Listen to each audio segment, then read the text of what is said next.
Hello and welcome to Rule of Carnage. I'm Mike and this is Glenn. And we're here to talk about designing better miniature games, which is somewhat overblown, seeing as we're talking about one of my miniature games during this conversation. So we'll talk about designing some miniature games.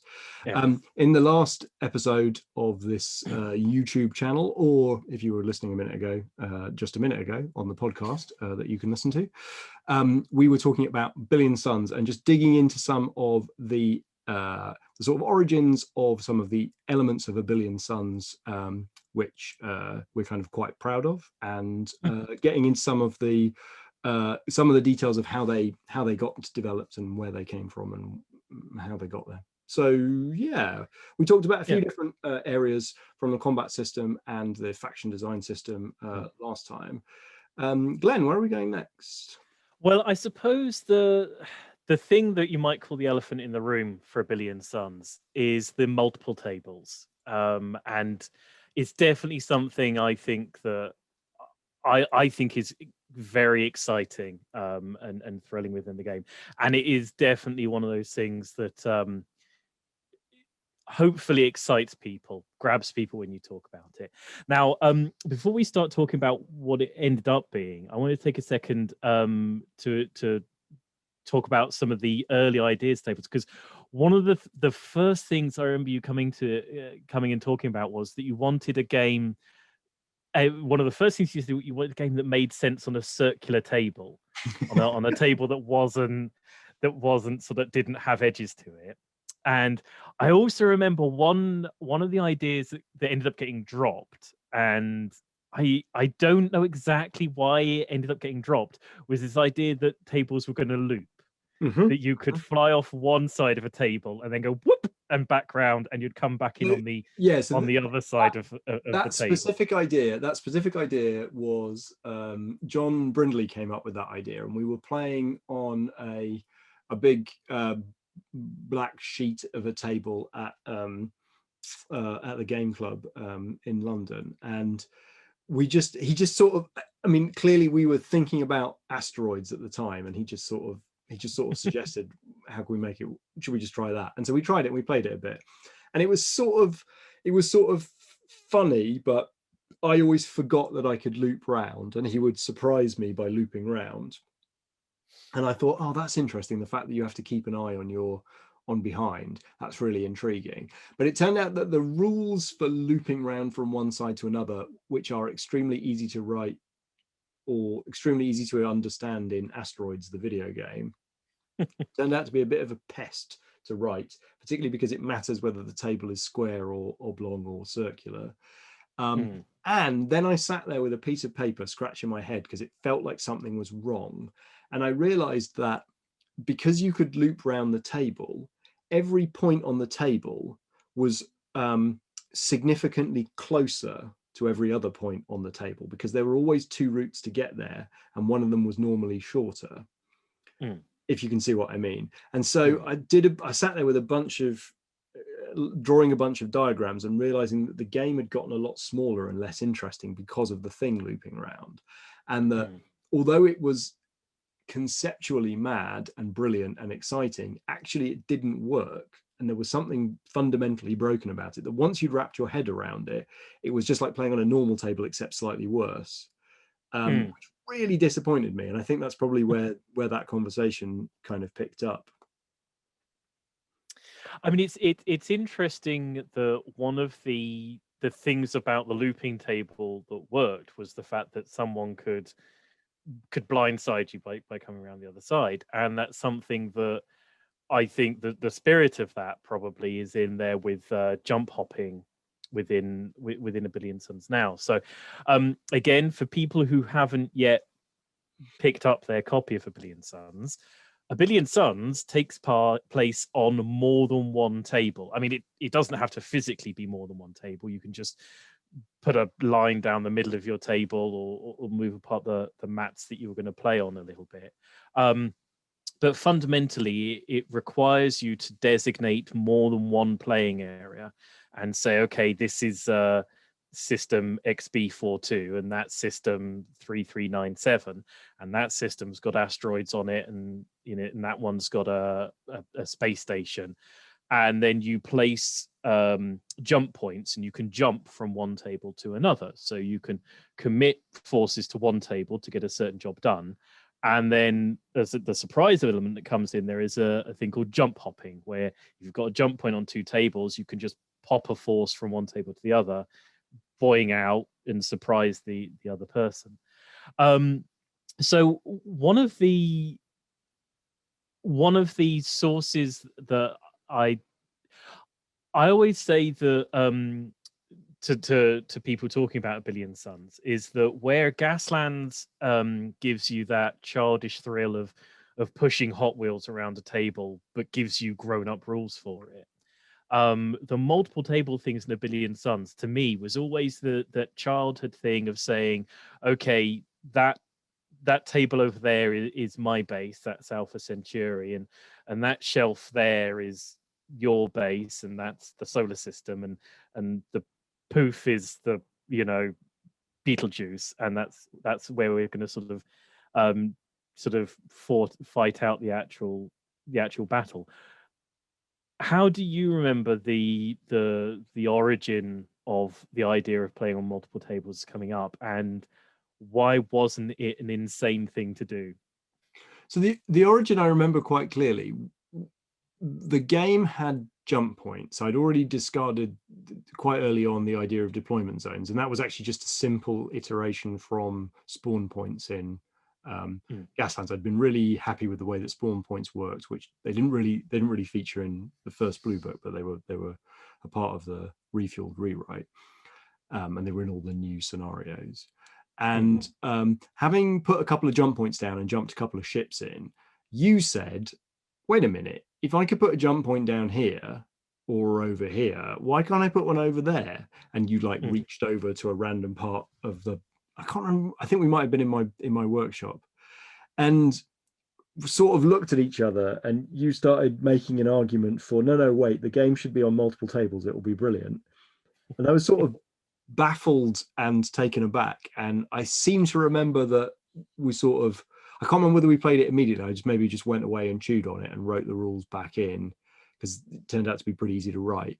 And there was a moment where I guess we must have done it for the first time with a couple of tables. And I remember we finished a game after about three times of playing it, and we sort of stared at it. And although there were still lots of broken things about the combat system, I think we both just looked at it and just agreed, wait a minute, this doesn't just it's not just that the multiple table thing is fun, it's that it genuinely makes the decision making in this game much more interesting. And you started advocating almost immediately that it should be essential, and it shouldn't be like something you could opt out of, which is one of the reasons why not only does the rulebook make an impassioned plea not to house rule it out, but that it's baked into the way that the scenario objectives are generated. It sort of says, you've got more than one table, deal with it.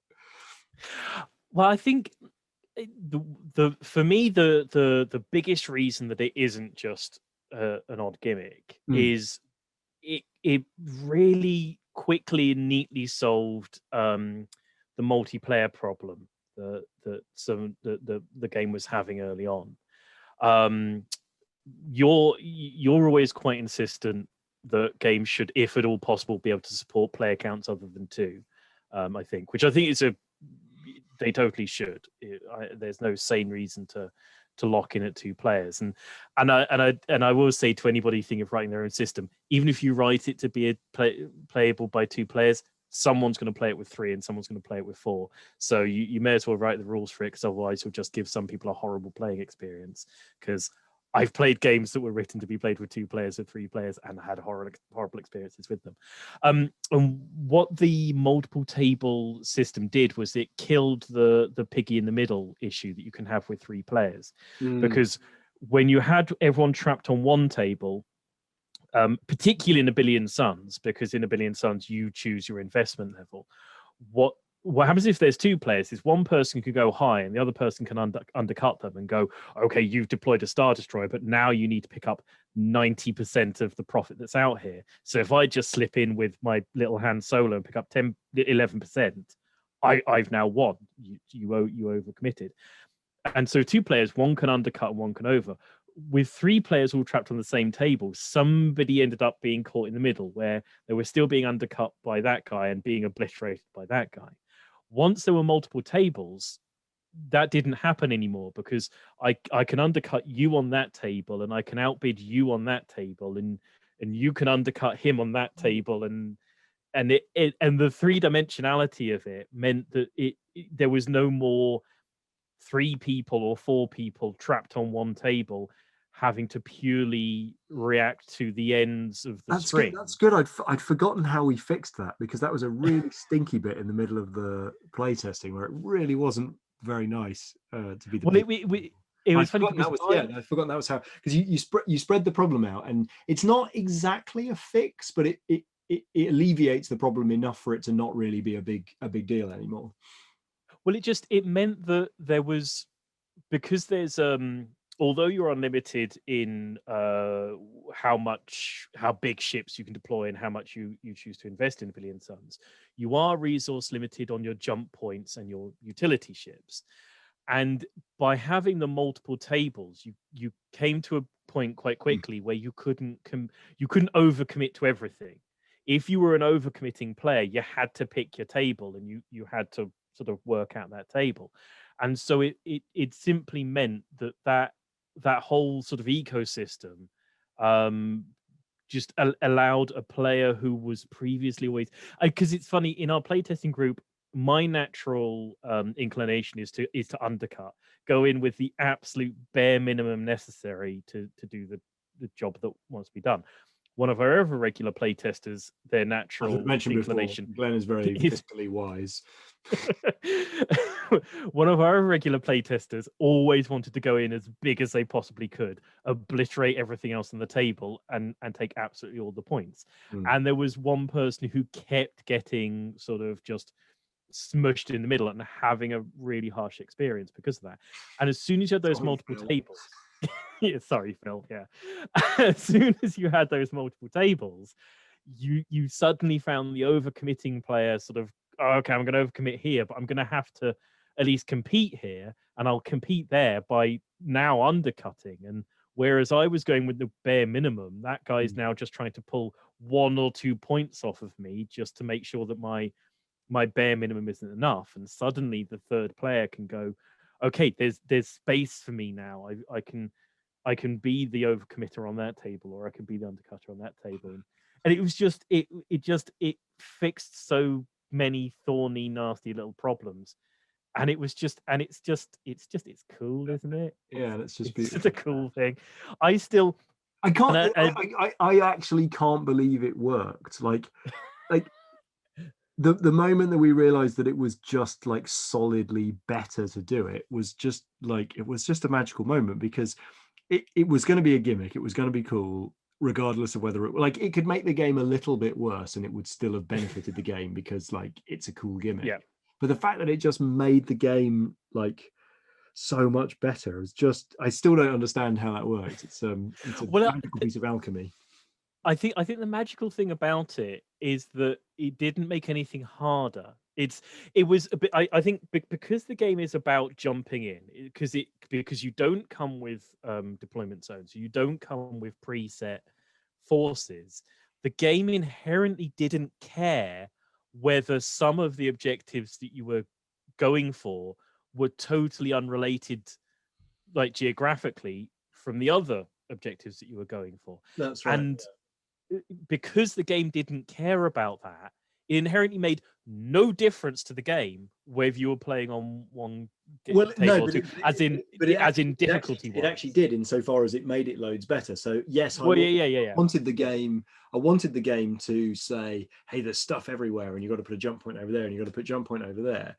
But to be honest with you, unless you made the ships really slow, you could always just put a jump point there and double move and go over there. And so the whole idea that I wanted to create, where you needed to create different sort of locations of power, didn't really work on one table anyway without having a really big table. So this was a beautiful way of trying to. It was just a better implementation of what I was going for. And I still, I remember one of the first times we started talking about it. I said at the time, and I would still love to see would be if A Billion Suns ever sort of really takes off, is playing a tournament where every table is A Billion Suns table. crack on. You got your set of resources. Every table in the hall is available to you. You go for whatever you think best. Just run over to your neighbor's table and dump down a jump point and going, "Hi, I'm playing on your table now." Yeah, it'd be like one of those mega games, like the one where you're all different nations and the UFOs are invading, and one team is the Russians and one team's the Americans, and you have to try and talk to each other. So yeah, it'd be like a mega game. Yes, absolutely. Yeah, Yes, yeah. Multiple tables is a good thing, and somebody organise that, please.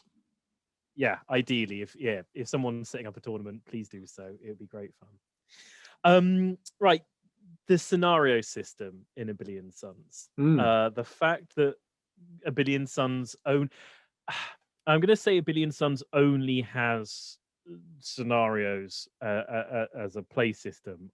I don't think that's really fair, because it only has objectives. You don't get rewarded for killing the other guy's stuff, not directly. I don't think it's as revolutionary as all. I think it's the same system not that at all. Malifaux has, for one thing. Yeah, it's ripped off Malifaux. B, it sort of just was a natural extension from my Hobgoblin design, which basically has exactly the same. But I mean, there's a million games where you get some mission cards, and you maybe choose one of those mission cards or two of those mission cards. So yeah, it's not,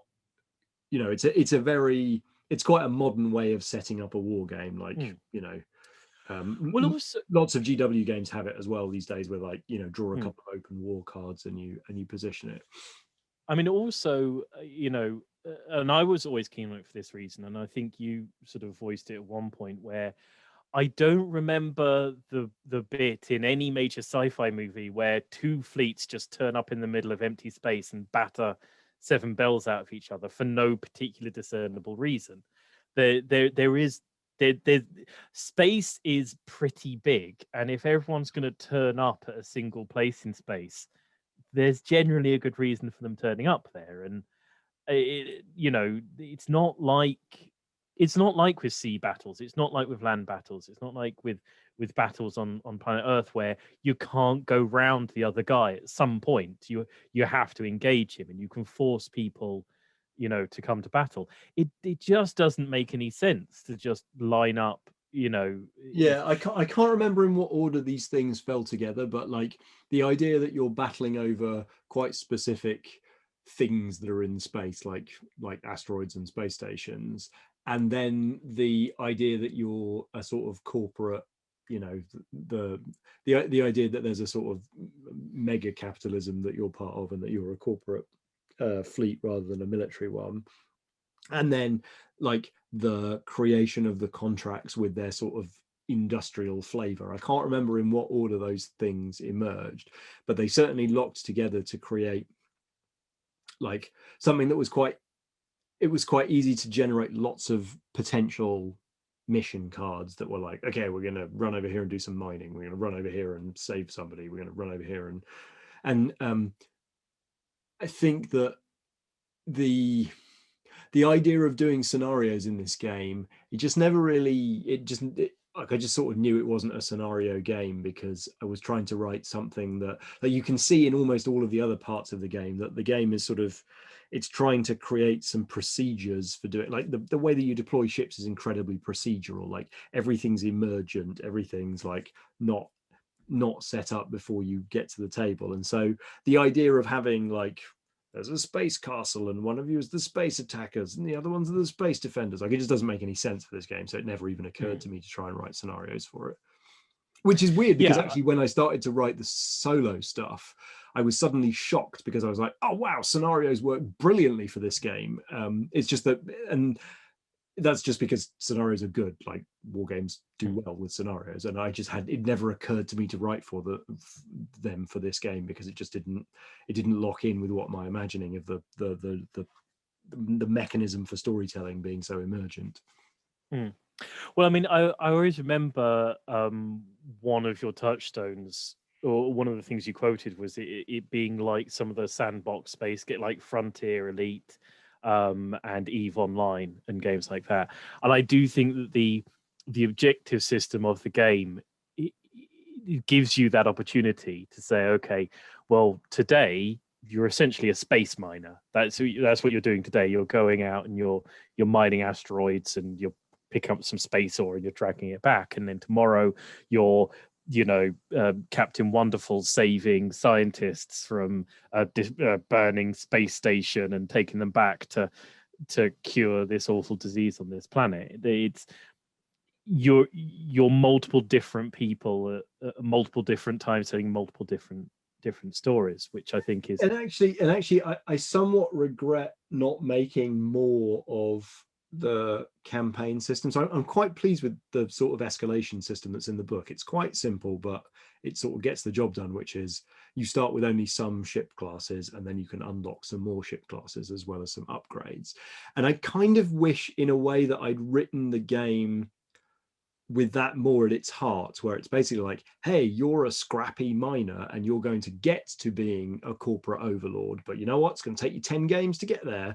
Because that, I think, would have given an even stronger flavor of like that sort of, it's a very strong video game meme of the sort of, do a bunch of prosaic grind in order to get your shinier and shinier ships. And I think that almost if I'd have pitched it that way round, I think people would have come into A Billion Suns even more sort of going, oh yeah, it's the sort of Eve Online, Elite Dangerous kind of a space truck and turns into space conglomerate type thing. So it's kind of interesting. Like, it's all in there. Like, you can play that game, but it doesn't klaxon blare it from the front. I know I'm sometimes jealous of the fact that video games can make people grind and fully accept it. You can't get away forcing people to grind their games out in tabletop games, where you go, well, what you do with this tabletop game is, for the first 4 to 5 hours, have very little fun. Just grind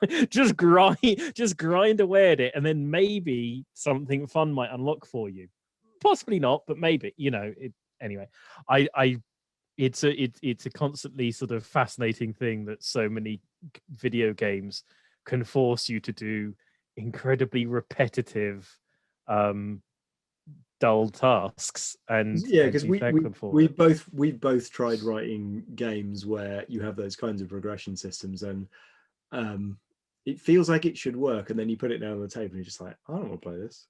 But I mean, you know what? Some games do just about get away with it. Like, the only thing I don't like about Kingdom Death Monster is that you have to grind for a few games on the same monster to get enough stuff to kill another monster. I just cheat and give all my guys cool stuff. So yeah, I mean, some games have attempted it.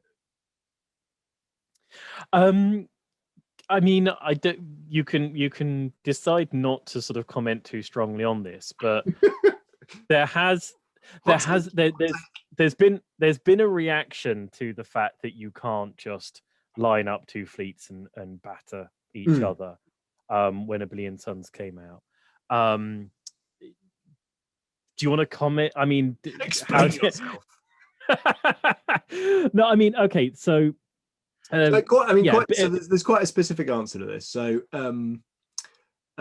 as an artist, I wanted the work to be considered on its unique merits, and I wanted the game to, at least for its first sort of 6 to 9 months, trumpet itself as that thing that just is completely balmy and doesn't do the thing that you expect it to do.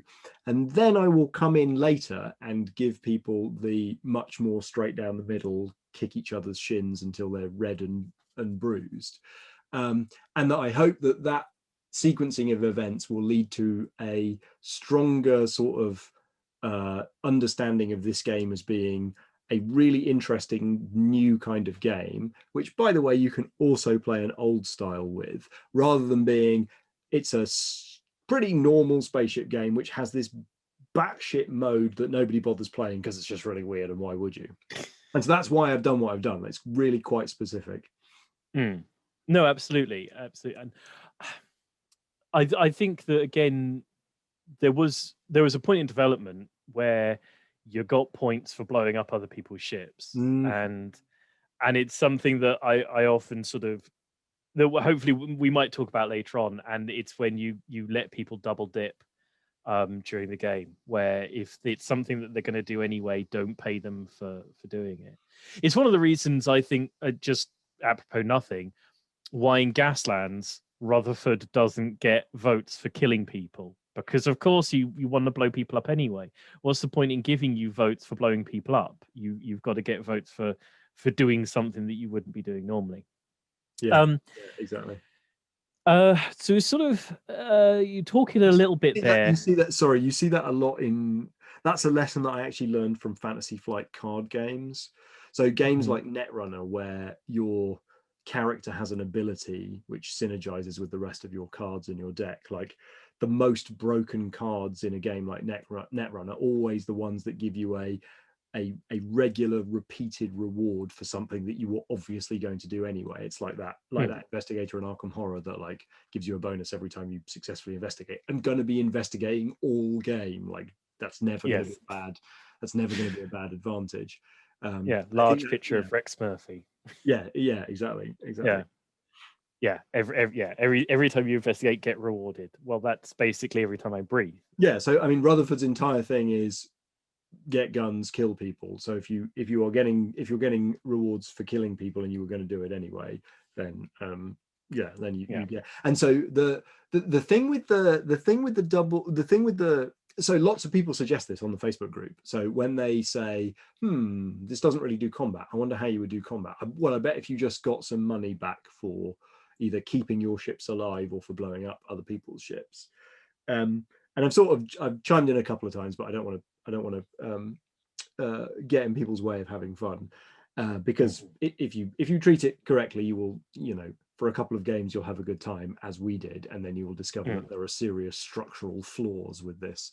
Um, but I think it's interesting because it was one of those obvious rules that you're designing a system, you look at it in the face, on face value. If I blow things up, if my whole job is getting credits for doing jobs, surely blowing people up is a decent job, and someone's going to reward me for that, so I'm going to get credits for that.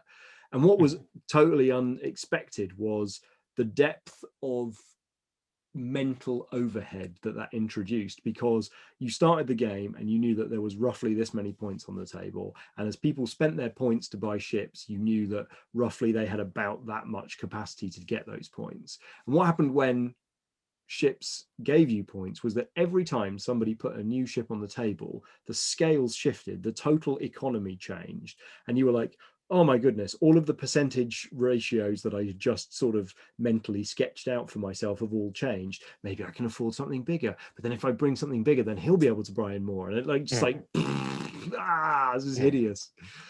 Yeah. um No. so Absolutely. Yeah. it made something that was on the border of enjoyably complex just like, whatever, this is too hard, I can't be bothered anymore. Yeah. I mean, I don't want to sort of be sniffy about it, but not to be funny. It had occurred to us for people to get rewarded for blowing stuff up. It's pretty route one. It hadn't Well, not popped that's why into our people keep heads. suggesting it, is because it is so that's one of the things that's fun about designing games, is that there's quite often things which are extremely natural and obvious, and then you put them on the table and you're like, well, this is obviously going to work because it's brilliant, I'm a genius, and then it just crumbles in front of your eyes. Mm. I find that to be a really interesting part of the design process. No, Trying to totally. I figure out just how, because then you end up with a really interesting question, which is, what was I trying to achieve with that, and what are other ways of doing it that might not be so unsuccessful. No, absolutely. I guess it's a sort of, if something that's an incredibly route one solution to a problem isn't in a game, there might be a reason why it wasn't in Mm, the game. mm, It has popped up. So what I was starting to say there, when we went into that minor tangent there, is you did talk a little bit about the world of A Billion Suns, about the nature of the corporate generation. We have talked about it in a previous video. We were talking about theme, Mm. so we don't want to go into it too much because that is available for people to talk about. But sorry, to look up in the other video. But the relation of A Billion Suns to the world of Gaslands, the timelines, is something that I genuinely sort of keep trying to sort of get you to commit to what the history of it was, and you for whatever reason have been evasive. Um, is there a timeline connection between A Billion Suns and Gaslands? Is an alternative timeline? No, I mean there's nothing evasive about it. It's right there. It's right there on page 4. I deliberately open the timeline with the same set of things that appear in Gaslands, and the first Martian Corp War is where we sort of differentiate there. And that is, as you and I both know, there's an entire game that at some point will come out which happens during that first Martian Corp War. And so in my mind, as we had I had an aborted project which was beginning to sketch out the future of what Gaslands might look like, sort of 50 years in the future or whatnot. I just thought, heck, this is the time. Go for the cinematic universe. Why not? Fantastic. Why not? So little bit back, you were talking about some of the things in that original document that didn't make it to the final version. Particularly, I think what's interesting was the development of the command helm throughout the game. So the first version of the commander's helm. So in A Billion Suns, you get a certain amount of tokens each turn, which you can set into various areas, like letting you jump ships in, or letting you make ships more powerful when they're shooting or boosting their save. Now, the original version of that, as you say, was something that people might have sort of recognized from games like Warhammer Quest Silver Tower, but other games use a similar sort of system where you rolled a set of dice. Yeah, I also stole it from Saga. Yeah, there's a bunch of games that you could have claimed to have stolen it from. To be fair, you rolled a bunch of dice, and then the command helm had increasing your armor save, shield save was like a 5+ dice, and increasing your guns was a 4+ dice, or giving yourself a reroll was a 1+ dice. And then you got to assign those dice out to the helm, and that was the original system. And there was a whole thing of the original system. The original system was even slightly more than that. So if you imagine one of these ship cards, there was a number of slots on the side of the card. There might have been 1 or 4, and those were waiting for you to write down one of the systems that this had, where like diverting power to shields was one of the systems that you could put in. So your building blocks were, you could say what kind of commands each of your ships had, which just didn't really work because there were like a bunch of commands that were rubbish and some that were really obvious. You just took the ones that were really obvious. But as you're beginning to say there, the point of the system initially was, if it's a really powerful thing like evasive maneuvers, which makes the attacker reroll all the hits or something, like you're going to need a 5+ to activate that. Whereas if it's something kind of prosaic like launching torpedoes that'll take a couple of turns to get there, then maybe it was a 3+ to do it. And so there was this really, in inverted commas, tense bit of the game where you rolled all of your dice to find out whether your turn was just going to be a horrible waste of your time or not. yeah, and that's, for people wondering, I think why it didn't make it in that version into the final game, because there were turns where you needed to get a certain job done, and one person rolled all 6s on that command section, and the other person rolled all 1s, and then it was like, oh, okay, well, there we go, that's game, congratulations, you have won. I'm definitely screwed. I only have 1s on my command helm. Yeah, and I think what's interesting is that, like, what I hadn't given, like, I'd been inspired by a couple of games, but I hadn't really sort of considered what they were doing that was different to what I was trying to do. And so in Silver Tower, it's a it's a cooperative game, and so Yeah. if you roll a bunch of junk, then you just sort of play a bit more defensively against the AI monsters for a turn, and then when you get some stronger dice results, then you can pick up the pace again. And in Saga, actually, what's happening that on reflection is very clever is not that there's a bunch of good results and there's a bunch of bad results, but there are a spread of results, and by combining them in whatever combinations are available, then you get different results. So, I mean, I've not played the most Saga out of anyone, but like, there's rarely a turn. I've rarely experienced a turn in Saga where I roll the dice and I'm like, oh no, there's nothing I can do. So I think those are two reasons why having a system where two players are rolling some dice, and the higher they roll, the better they do. And to be honest with you, the reason I'm talking about this is a little bit because it's actually kind of an obvious system to write. And I was doing a bit of playtesting for Joey Maguire recently. He'd been writing a game, and the version that he presented to me that I was putting on the table here had a very similar system where, in order to activate your units, you rolled a bunch of dice, and you needed some higher numbers to shoot the guns and some lower numbers to repair them and stuff.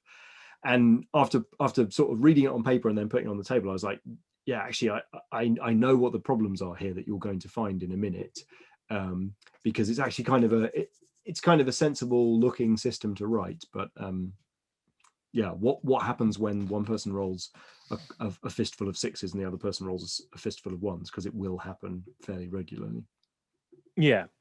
Well, I think when you put that much pressure on a handful of 5 or 6 dice are not a lot of dice, and when you put the weight of a player's whole turn on those 5 or 6 dice having an at least average spread, then it's going to crack occasionally, because 5 dice can happily come up all ones and twos, not with some regularity.